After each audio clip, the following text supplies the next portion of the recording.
Lord, i-bless mo mula umaga hanggang gabi ko. Panginoon, salamat sa lahat ng blessings na ibibigay mo sa akin sa araw na ito. Salamat sa mga bagong mga oportunidad na ilalagay mo sa way ko. Alam kong may magandang plano ka na naman sa araw kong ito, Lord. Alam kong makakasama kita ngayong araw, Lord. Kaya alam kong magiging maayos ang mga darating na oras sa buhay ko ngayon. Alam kong puprotektahan mo ako sa araw na ito. Ikaw na din, Lord, ang bahala sa mga taong may masamang balak sa akin.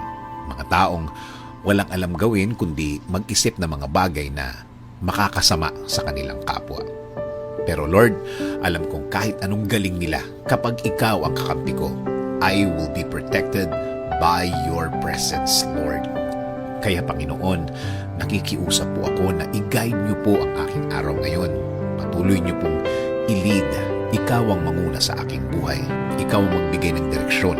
Sa'yo lang ako magfo-focus palagi. Sa'yo lang ako titingin palagi. Sa araw din ito, Lord, sa'yo ako huhugot ng lakas, huhugot ng diskarte, huhugot ng talino o wisdom. Please provide me with these things, Lord. Sa dasal ko din ito, hiling ko din, kayo na po ang bahalang magpasensya sa akin, sa aking nagagawang mali. Bigyan niyo pa po ako ng chance para baguhin ang mga nagawa at naiisip kong mali, Lord. Hayaan niyo po ang mga bagay na ito ay maging lesson ko sa aking buhay. Kayo na din po ang bahala sa aking pamilya, Panginoon. Lagi mo silang ingatan. Lagi mo silang ilagay sa mga lugar at sitwasyon na safe. Patuloy niyo din po silang samahan. At lahat ng kanilang pupuntahan at gagawin ay maging fruitful, Panginoon. At sa aking bayan, Panginoon, patuloy niyo po kaming gawing safe. I-bless niyo po kami ng magandang ekonomiya.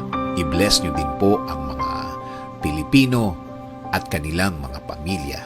Kasama na po ang lahat ng mga OFW sa buong mundo. Salamat, salamat Lord, sa mga biyaya mong ibibigay sa akin. Patuloy niyo pong pasukin ang aking buhay. Patuloy niyo pong gawin ang inyong magandang plano sa akin, Lord. At palitan niyo din po ang mga malulungkot na bahagi ng aking araw at gawin pong masaya. In Jesus' name I pray. Amen. Sabi nga sa Hebrews 11:6, and without faith it is impossible to please Him. For he who comes to God must believe and that He is a rewarder of those who seek Him.